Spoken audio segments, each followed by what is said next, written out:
confident when you speak English, and we've got a great resource to help us with that. It's 25 everyday English phrases. But we're not going to just read them off. We're going to really get into like the why and the how of these phrases, how they work, when to use them, all that good stuff. So by the end of this, you should feel ready to actually use these in your everyday conversations. Yeah, totally. I mean, think of it like this. We're not just teaching you how to drive, we're showing you what's going on under the hood. Once you understand the little things, the nuances, the social cues that are built into these phrases, you can use them, like a pro. Really connect with people.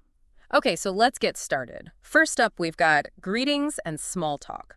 5 key phrases here for starting conversations. And the first one is, what's up? Now, obviously, this is a pretty casual way to say, how are you? Bad, but it feels like there's a little bit more to it. Oh, yeah, definitely. What's up is definitely informal. Best used with friends, family, maybe close colleagues. But it's also kind of an invitation. Like you're asking the other person to actually share something, what's going on with them, even if it's just a quick update. Unlike how are you, well, where people just say fine and move on. What's up sort of opens the door for a little more insight into what they're up to. Right. You're kind of expecting a more dynamic response. Okay, next we've got how's it going?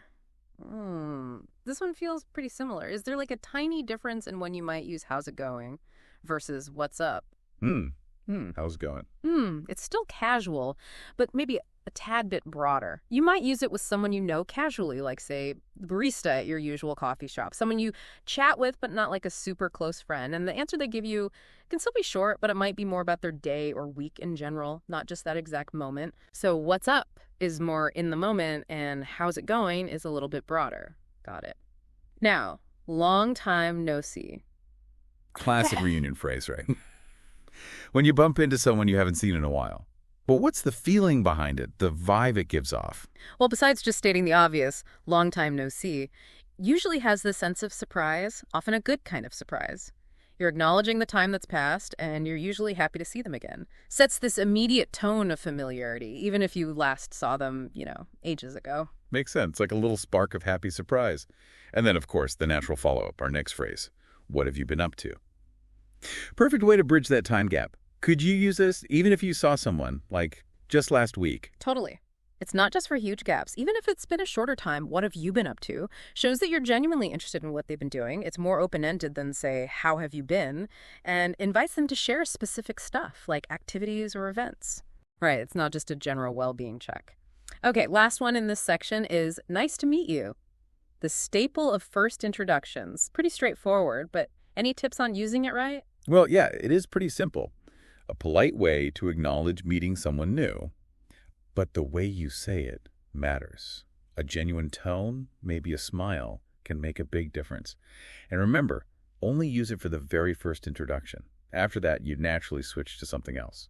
So nailing these greetings isn't just about knowing the words. It's about starting the conversation on the right foot. When you can do that, the rest just flows much more smoothly. Exactly. It's like the foundation of connection. Get that right? And you can focus on the conversation itself. Okay, let's move on. Next category is expressing opinions and feelings. Here's where we start sharing a bit more of ourselves. And the first phrase is, I'm not sure about that. It's described as a polite way to disagree without stepping on anyone's toes. Why is that indirectness so important in English-speaking cultures? Well, in a lot of English-speaking environments, especially if it's casual or professional, where you want to keep things harmonious, being too direct can sometimes come across as confrontational. So I'm not sure about that. It introduces a bit of hesitation. You're signaling that you have a different perspective, but you're open to hearing more, maybe even changing your mind. It's respectful of the other person's viewpoint, while gently suggesting that there might be another way to look at it. That's really interesting. It keeps the conversation open instead of turning it into an argument. Okay, next we have, that makes sense. Now, this isn't just saying yes, right? It's showing that you've actually followed the logic. Precisely. Saying that makes sense means you've not only heard what they've said, but you've also thought about it and found their reasoning to be, logical and clear. You're acknowledging their thought process, showing that you're engaged and understanding on a deeper level than just a simple yes. And then there's, I totally agree with you, a more emphatic way to show you're on the same page. When would you go for the stronger expression? You'd use, I totally agree with you, when you really resonate with what the other person has said. It conveys enthusiasm, solidarity, like you're fully on board with their viewpoint. It can strengthen the connection between you and signal that you're in sync. Okay, now shifting to feelings, we have, I'm feeling under the weather. Such a gentle way to say you're not feeling well. What's the advantage of using this softer language? Feeling under the weather, it's a euphemism, a way to say you're sick without being too direct or negative. It lets you communicate that you're not at your best without going into detail. People understand what it means, and it often gets you a sympathetic response without having to explain all your symptoms. And then we have, I'm exhausted, which is pretty direct. Are there times when you might choose a less, well, intense way to express being really tired? Oh yeah, for sure. While I'm exhausted is totally fine with close friends or family. In a more formal setting or with people you don't know as well, you might want to say something like, I'm quite tired. Exhausted can sound a bit dramatic in those contexts, so it's always good to consider who you're talking to. So it's all about finding that balance, being clear and polite, and using the level of intensity that fits the situation. Absolutely. It's about having the right words to share your thoughts and feelings in a way that feels genuine and also socially appropriate. Okay, let's move on to asking for help and giving advice. I mean, we all need help sometimes, and it feels good to help others too. So first up, we have, can you give me a hand? What makes this a polite way to ask for help? The key is the can you part. It turns the request into a question, showing respect for the other person's time and their right to say no if they can't or don't want to help. It's like an invitation for assistance, not a demand. That emphasis on choice is so important for politeness. Next, we have, let me know if you need anything. This is a great way to offer support without being pushy. Right. It's a proactive offer of help that lets the other person decide if and when they need it. It shows you care and are there for them, but it's not intrusive or assuming they're struggling. Now, when it comes to giving suggestions, we have, why don't you give it a try? It's like a gentle nudge of encouragement. Exactly. The why don't you part presents the suggestion as an option, something for them to consider. It's less forceful than saying, you should try this, which could sound like you're telling them what to do. It encourages them to experiment without any pressure.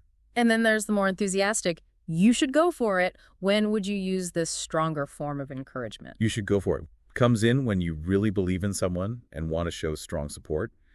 It's often used when someone's hesitant or facing a challenge and you want to motivate them, help them overcome their doubts. And finally, that's a great idea. It's such a positive response to someone's suggestion.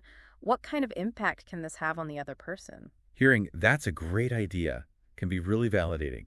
It acknowledges their creativity and thought process, making them feel valued and heard. It can boost their confidence and make them more likely to share their ideas in the future. These phrases show how language can be used to build people up, to create positive connections. Totally. They're examples of how considerate and encouraging communication can make a real difference in our interactions. All right, next up, we've got shopping and daily activities. The practical side of using English. First, we have the very straightforward, how much does this cost? It gets the job done, but are there other ways you might hear this phrased? Oh, absolutely. How much does this cost? Is perfectly clear and very common. You might also hear, how much is this? Which is basically the same thing, just a little shorter. Both work perfectly fine for finding out the price. Then we have the classic, I'm just looking, thanks. The shield against overly helpful salespeople. How do you deliver this politely? The thanks is key. You're acknowledging their offer to help while making it clear that you want to browse on your own for now. Saying it calmly and politely also helps to avoid sounding dismissive. Next is, do you take credit cards? A must-know in today's world. Any other ways to ask this? Sure, you could say, are credit cards accepted here? Or just credit cards while pointing to the card reader. All these options work. Then we have, I'll take it. The moment of commitment when you decide to buy something. Any tips on how to say this? Just say it clearly, maybe with a nod or gesture, so the salesperson knows you're ready to go ahead with the purchase. You could add a please for extra politeness, though it's often understood, even if you don't say it. And finally, the bold question. Can I get a discount? What's the best approach here? Politeness, definitely. Phrasing it as a question like, can I, or is there any discount available, is much better than just demanding one.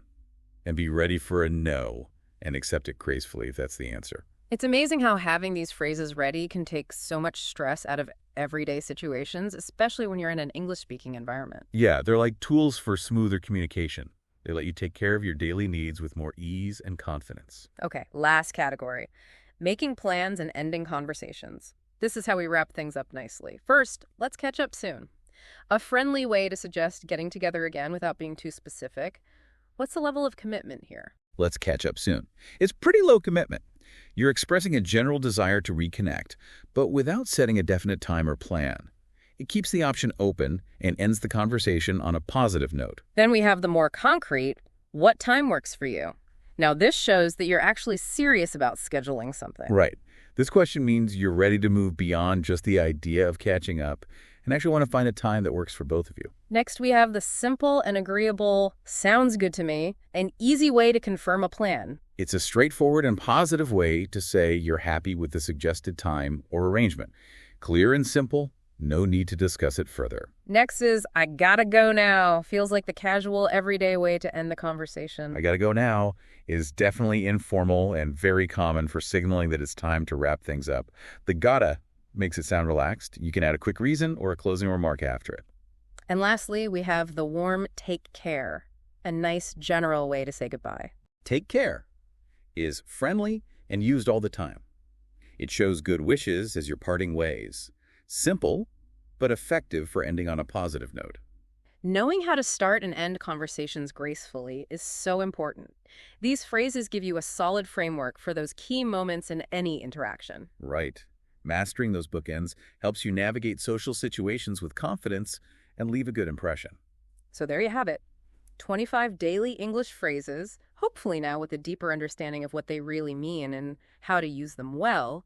It's clear that making a conscious effort to use them can really boost your fluency and, more importantly, your confidence when speaking English. Totally. It's about moving beyond just knowing the words and getting comfortable using them in real life. Listen to how native speakers use them, and don't be afraid to try them out yourself. And for you, our listener, here's something to think about. What if you picked just one or two of these phrases and consciously tried them out in your next English conversation? We really encourage you to give it a shot. That's where the real learning happens, and that's how you build real confidence.